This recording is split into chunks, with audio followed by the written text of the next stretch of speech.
विद्यार्थियों, आज हम करने जा रहे हैं कक्षा 8वीं का भारत की खोज जो आपकी पुस्तक है उसका लेसन सिंधु घाटी सभ्यता। इसके दो भाग हम ऑलरेडी पहले पढ़ चुके हैं। आज हम इसका तीसरा भाग करने जा रहे हैं। तो आइए करते हैं इसका भाग नंबर 3।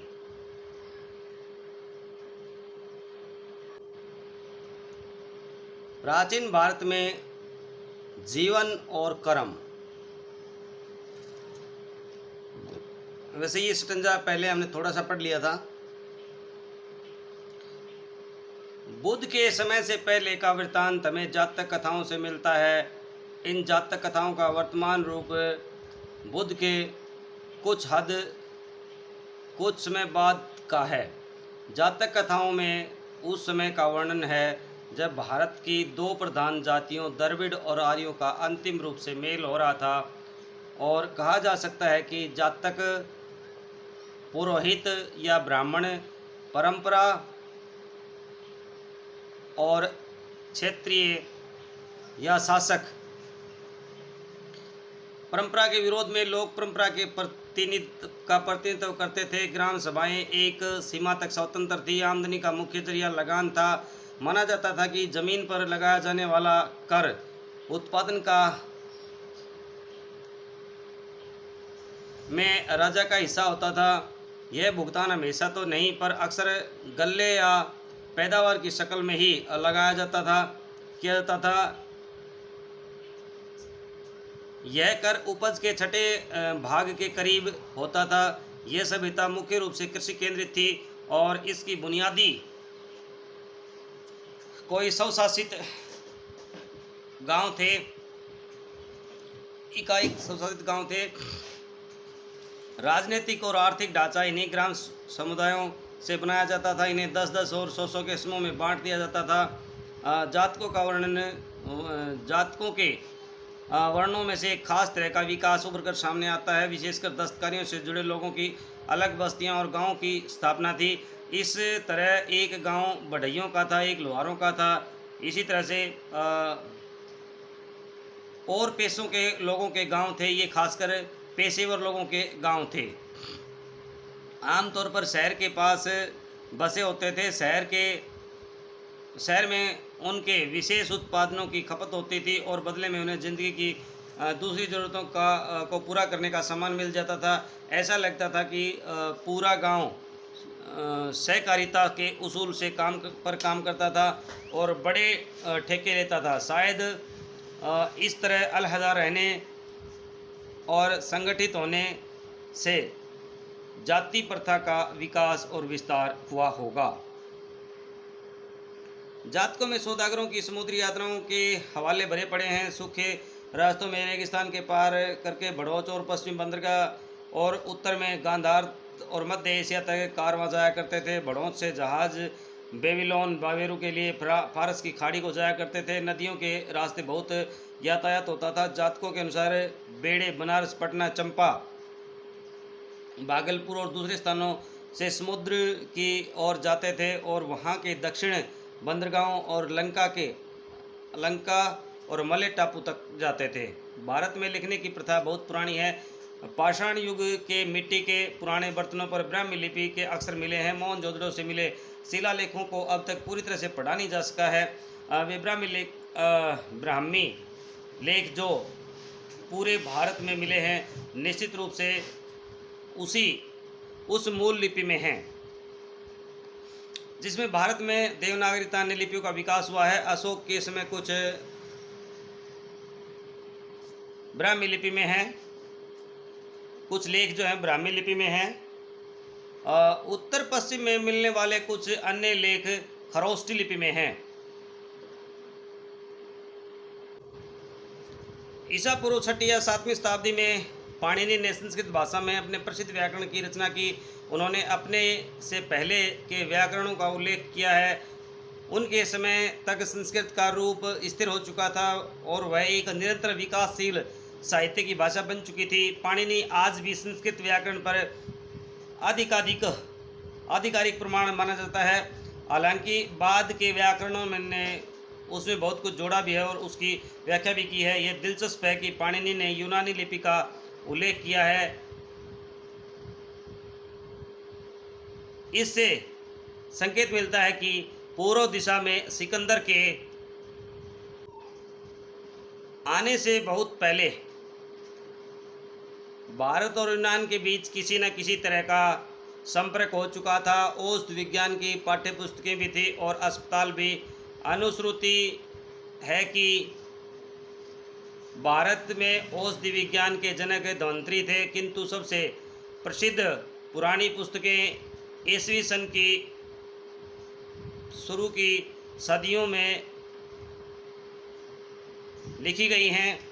इनमें औषधि पर चरक की पुस्तकें हैं और शल्य चिकित्सा पर सुश्रुत की। शल्य चिकित्सा होती बेटा ऑपरेशन करना। कहा जाता है कि चरक उन राजा कनिष्क के दरबार में राजवैद्य थे जिनकी राजधानी पश्चिमी उत्तर दिशा में थी। इन पाठ्य पुस्तकों में बहुत सी बीमारियों का जिक्र है और उनकी पहचान और इलाज के तरीके बताए गए हैं। इनमें शल्य चिकित्सा, प्रसूति विज्ञान, स्नान, पथ्य, सफाई, बच्चों को खिलाने और चिकित्सा के बारे में शिक्षा को विषय बनाया गया है। लेखक का रुझान प्रयोगात्मक है और शल्य प्रशिक्षण के दौरान मुर्दों की चीर-फाड़ कराई जाती थी। सुश्रुत ने शल्य क्रिया के औजारों का जिक्र किया है, साथ ही ऑपरेशन का भी, जिसमें अंगों को काटना, पेट काटना, ऑपरेशन से बच्चे को जन्म दिलाना, मोतियाबिंद का ऑपरेशन आदि सब शामिल हैं। घाव के जीवाणुओं को धुआं दे करके मारा जाता था। ईसा पूर्व 3री-4वीं सदी में जानवरों के अस्पताल भी थे।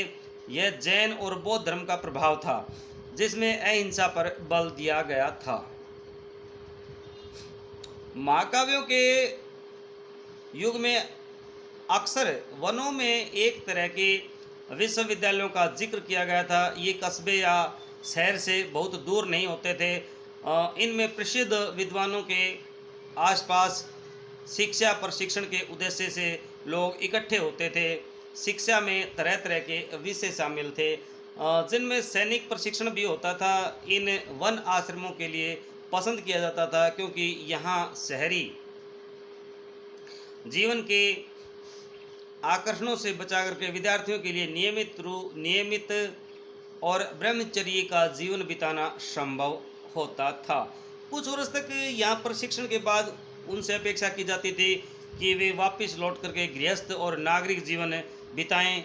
इन वन शिक्षालयों में प्राय छोटे छोटे गुट रहते थे, जो कि इस बात के संकेत मिलते हैं कि लोकप्रिय अध्यापक बड़ी संख्या में विद्यार्थियों को आकर्षित करते थे।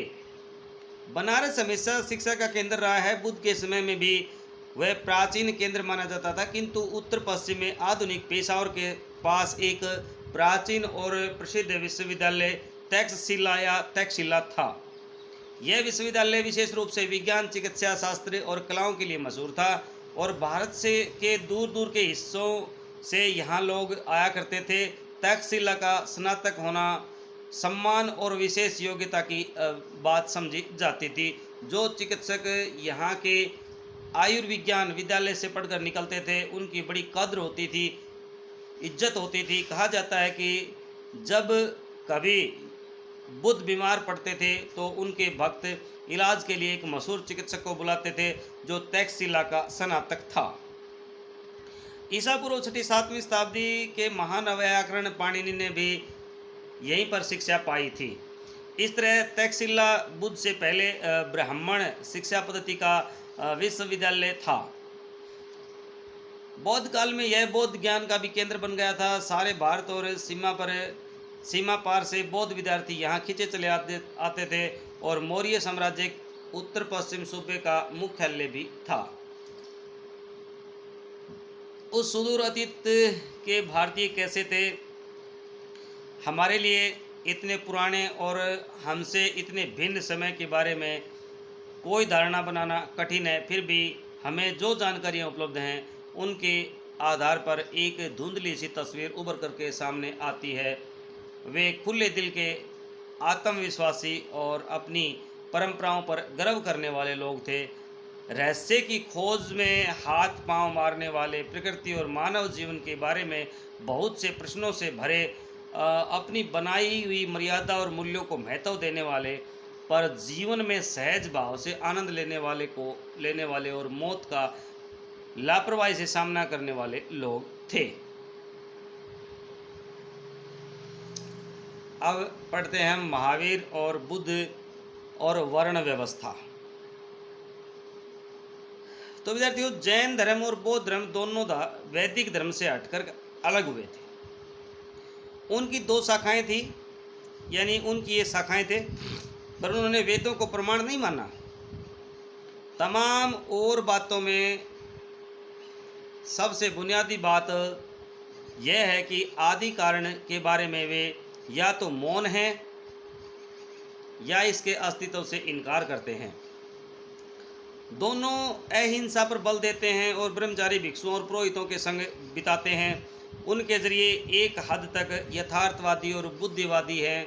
जैन धर्म का एक बुनियादी सिद्धांत यह है कि सत्य हमारे दृष्टिकोण की सापेक्षता में होता है। इसमें जीवन और विचार में तपस्या के पहलू पर बल दिया गया है। ये मथुरा से प्राप्त महावीर की जो है ना, लगभग 3री शताब्दी ईसा पूर्व की एक मूर्ति है। देख लीजिए इसको अच्छी तरह से, जो 3री शताब्दी से पहले हमें मिली थी। जैन धर्म के संस्थापक महावीर और बुद्ध समकालीन थे, यानी एक ही समय के थे दोनों ये, और दोनों क्षेत्रीय थे। बुद्ध की मृत्यु ईसा पूर्व 544 ईस्वी में 80 वर्ष की आयु में हुई और तभी बौद्ध संवत शुरू हुआ। इतिहासकारों के बाद की तारीख यानी ईसा पूर्व 487 दी है।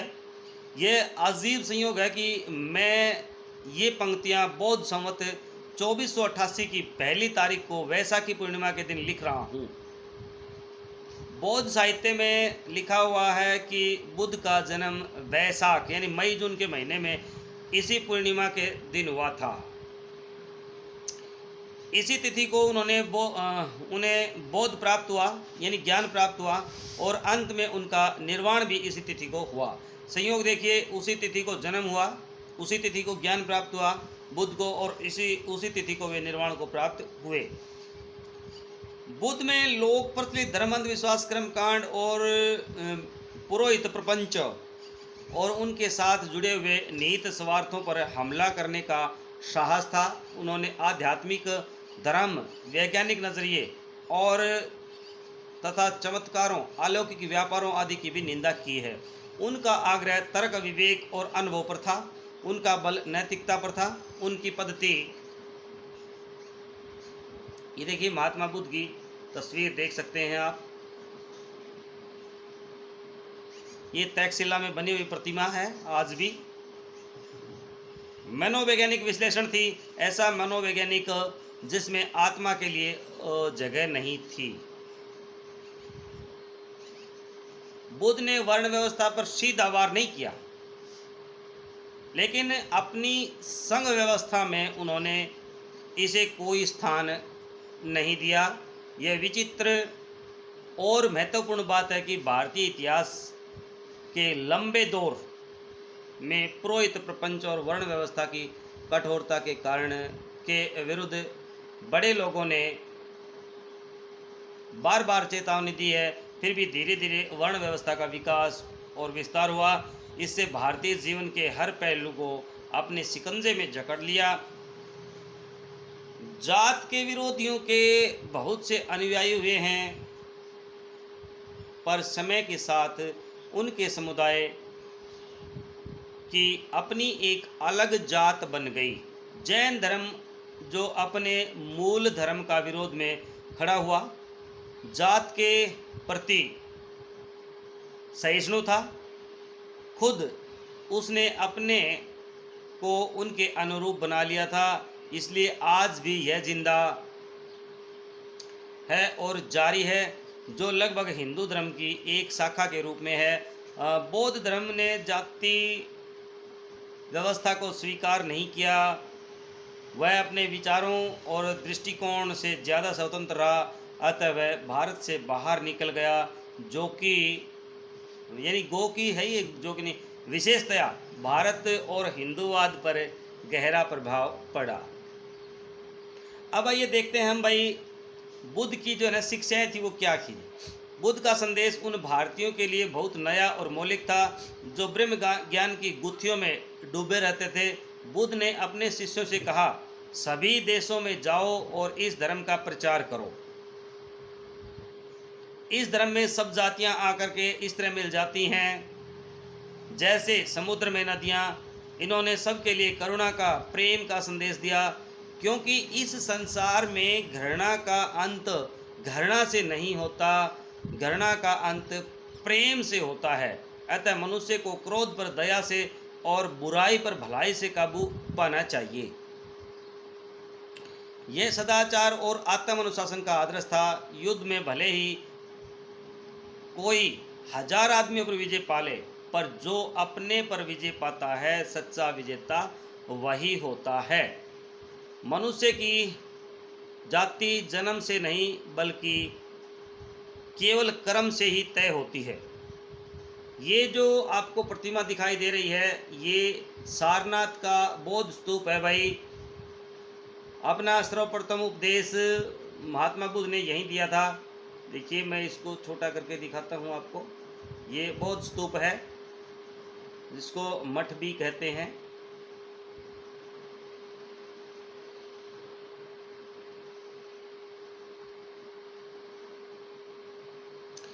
उन्होंने यह उपदेश न किसी धर्म के समर्थन के आधार पर, न किसी ईश्वर या परलोक का हवाला देकर दिया। उन्होंने विवेक, तर्क और अनुभव का सहारा लिया और लोगों से कहा कि वे अपने मन के भीतर सत्य की खोज करें। सत्य की जानकारी का अभाव सब दुखों का कारण है। ईश्वर या परम ब्रह्मा का अस्तित्व है या नहीं, उन्होंने नहीं बताया। वे न उसे स्वीकार करते हैं और न ही इनकार करते हैं। जहाँ जानकारी संभव नहीं है वहाँ हमें निर्णय नहीं देना चाहिए। इसलिए हमें अपने आप को उन्हीं चीज़ों तक सीमित रखना चाहिए उन्हें हम देख सकते हैं और जिनके बारे में हम निश्चित जानकारी हासिल कर सकते हैं। बुद्ध की पद्धति मनोवैज्ञानिक विश्लेषण की पद्धति थी और इस बात की जानकारी हैरत में डालने वाली है कि अधुनातन विज्ञानों के बारे में उनकी अंतर्दृष्टि कितनी गहरी थी। जो पुराने वैज्ञानिक थे, जीवन में वेदना और दुख पर बौद्ध धर्म में बहुत बल दिया गया है। बुद्ध ने जिन 4 आर्य सत्यों का निरूपण किया है उनका संबंध दुखों का कारण, दुख के अंत की संभावना और उसे समाप्त करने के उपाय से है। दुख की इस स्थिति के अंत में निर्वाण की प्राप्ति होती है। बुद्ध का मार्ग मध्य मार्ग था। यह अति से भोग और अति से तप के बीच का रास्ता है। अपने शरीर को कष्ट देने के अनुभव के बाद उन्होंने कहा, जो व्यक्ति अपनी शक्ति खो देता है वह सही रास्ते पर नहीं बढ़ सकता। यह मध्य मार्ग आर्यों का अष्टांग मार्ग था। सही विश्वास, सही आकांक्षाएं, सही वचन, सही आचरण, जीवन यापन का सही ढंग, सही प्रयास, सही विचार और सही आनंद। बुद्ध ने अपने शिष्यों को वही बातें बताई जो उनके विचार से वे लोग समझ सकते थे और उनके अनुसार आचरण कर सकते थे। कहा जाता है कि एक बार उन्होंने अपने हाथ में कुछ सूखी पत्तियां लेकर के अपने प्रिय शिष्य आनंद से पूछा कि उनके हाथ में जो पत्तियां हैं उनके अलावा भी कहीं कोई है या नहीं। आनंद ने उत्तर दिया, पतझड़ की पत्तियां सब तरफ गिर रही हैं और वे इतनी हैं कि उनकी गणना नहीं की जा सकती। तब बुद्ध ने कहा, इसी तरह मैंने तुम्हें मुट्ठी भर सत्य दिया है, किंतु इसके अलावा कई हजार और सत्य ऐसे हैं जिनकी गणना नहीं की जा सकती है। बुद्ध कथा। बुद्ध की वह संकल्पना जिसे प्यार से भरे अनगिनत हाथों ने पत्थर, संगमरमर और कांसे में ढाल करके आकार दिया। भारतीयों के विचारों की समग्र आत्मा की, या कम से कम उसके एक तेजस्वी पक्ष का प्रतीक है। कमल के फूल पर बैठे हुए शांत और धीर वासनाओं और लालसाओं से परे, इस संसार के तूफानों और संघर्षों से दूर, वे इतनी दूर पहुँच से इतने परे मालूम होते हैं जैसे उन्हें पाना असंभव हो।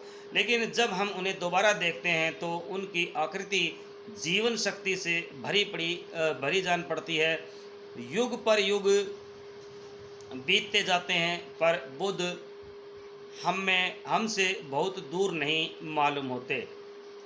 उनकी वाणी हमारे कान में धीमे स्वर में कहती है कि हमें संघर्ष से भागना नहीं चाहिए, बल्कि शांत दृष्टि से उनका मुकाबला करना चाहिए और जीवन में विकास और प्रगति के दौर बड़े अवसरों को देखना चाहिए।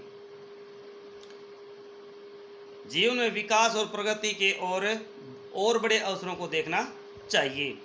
भाई, बुद्ध के बारे में सोचते हुए आज भी हम एक जीती जागती थरथराहट पैदा करने वाली अनुभूति से गुजरते हैं। उस राष्ट्र और जाति के पास निश्चय ही समझदारी, आंतरिक शक्ति की गहरी संचित निधि होगी जो ऐसे भव्य आदर्शों को जन्म देकर दे सकती है। अब पढ़ते हैं चंद्रगुप्त और चाणक्य, मौर्य साम्राज्य की स्थापना। बस भाई बने रहिए मेरे साथ, ज़्यादा बड़ा नहीं रह गया है। भारत में बौद्ध धर्म का प्रचार धीरे धीरे हुआ। मूल रूप से में यह क्षेत्रीय आंदोलन था और शासक वर्ग तथा पुरोहितों के बीच संघर्ष का प्रतिनिधित्व करता था। पश्चिमी उत्तर प्रदेश पर सिकंदर के आक्रमण से इस विकास को आगे बढ़ाने में विशेष मदद मिली और दो ऐसे विलक्षण व्यक्ति सामने आए जिन्होंने बदलती हुई परिस्थिति का लाभ उठाते हुए उन्हें अपनी मर्जी के मुताबिक ढाल लिया।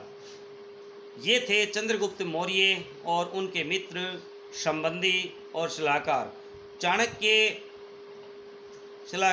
चाणक्य। इन दोनों का मेल बहुत ही कारगर साबित हुआ। दोनों मगध के उस शक्तिशाली नंद साम्राज्य से निकाल दिए गए थे जिसकी राजधानी पाटलिपुत्र जो आधुनिक पटना थी। दोनों पश्चिमी उत्तर प्रदेश में तक्षशिला गए और उन यूनानियों से के संपर्क में आए जिन्हें सिकंदर ने वहां नियुक्त किया था। चंद्रगुप्त की भेंट खुद सिकंदर से हुई थी।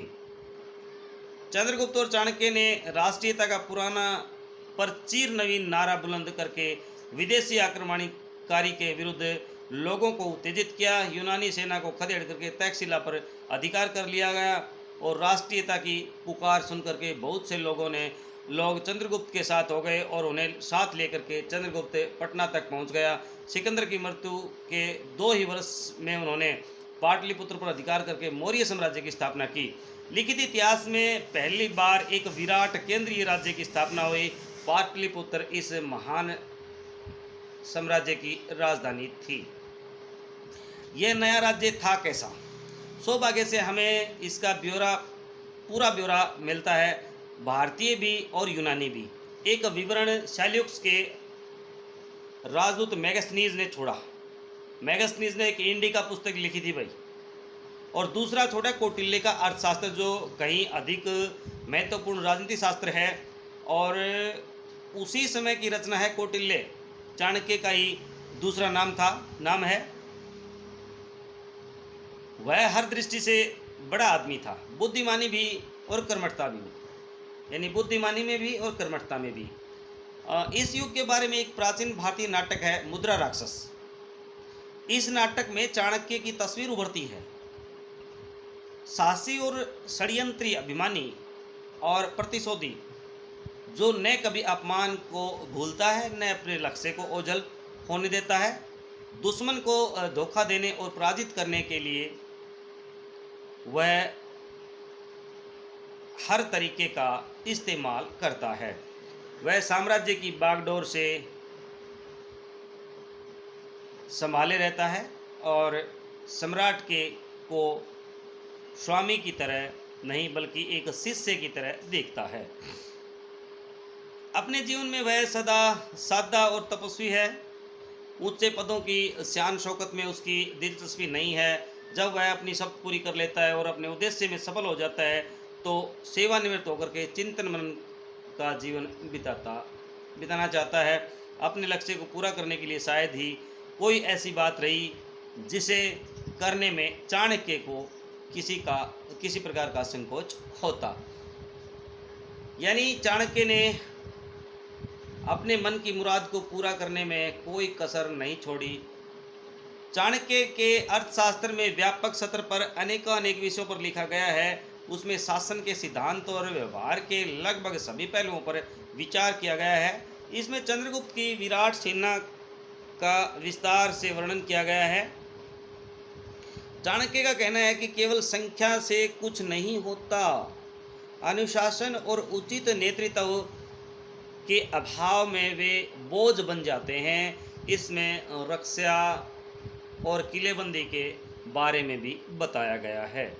पुस्तक में चर्चित अन्य विषयों में व्यापार और वाणिज्य, कानून और न्यायालय, नगर व्यवस्था, सामाजिक रीति रिवाज, विवाह और तलाक, स्त्रियों के अधिकार, कर और लगान, कृषि, खानों और कारखानों का चलाना, दस्तकारी, मंडियां, बागवानी, उद्योग धंधे, सिंचाई और जलमार्ग, जहाज और जहाजरानी, निगमें, जनगणना, मत्स्य उद्योग, कसाई खाने, पासपोर्ट और जेल सब शामिल है। यानी कोई विषय उन्होंने छोड़ा ही नहीं। इसमें विधवा विवाह को मान्यता दी गई है और विशेष परिस्थिति में तलाक को भी। अपने राज्याभिषेक के समय राजा को इस बात की शपथ लेनी पड़ती थी कि वह प्रजा की सेवा करेगा। उसका सुख उसकी प्रजा में के सुख में है, उसकी खुशहाली में है। वह उसी को अच्छा समझेगा जो उसकी प्रजा को अच्छा लगेगा, उसे नहीं जो खुद को अच्छा लगे। यदि राजा उत्साही होगा तो प्रजा समान रूप से उत्साही होगी। सार्वजनिक काम राजा की मर्जी के मोहताज नहीं होते। उसे खुद हमेशा इनके लिए तैयार रहना चाहिए। यदि कोई राजा अनीति करता है तो उसकी प्रजा को अधिकार है कि उसे हटा करके किसी दूसरे को उसकी जगह बिठा दें। तो ये था कौटिल्य का अर्थशास्त्र, जिसमें सारी बातें हमने पढ़ी। अब पढ़ते हैं उससे पहले अशोक। 233 ईसा पूर्व में अशोक इस महान साम्राज्य का उत्तराधिकारी हुआ। इससे पहले वह पश्चिमी उत्तर प्रदेश का शासक रह चुका था, जिसकी राजधानी विश्वविद्यालय की नगरी तक्षशिला थी।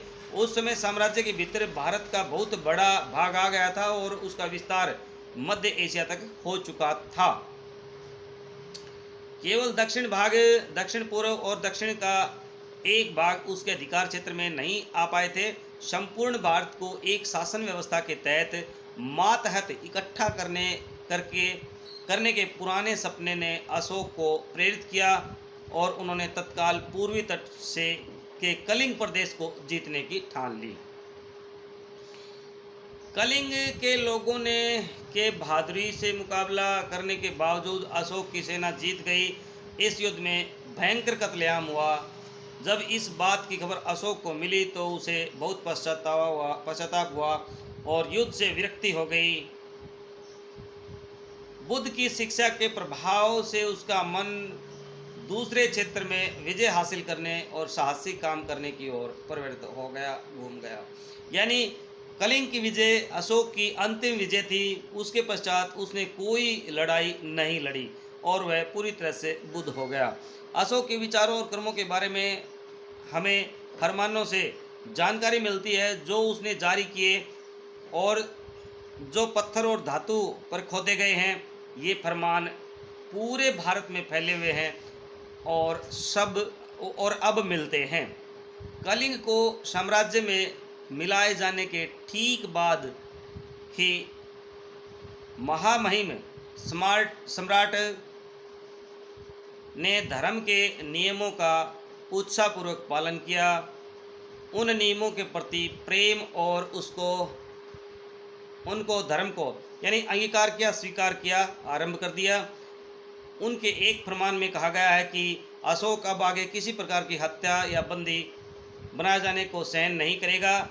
कलिंग में मरने और बंदी बनाए जाने वाले लोगों के 100वें 1000वें हिस्से को भी नहीं, सच्ची विजय कर्तव्य और धर्म पालन करके लोगों के हृदय में जीतने में ही है।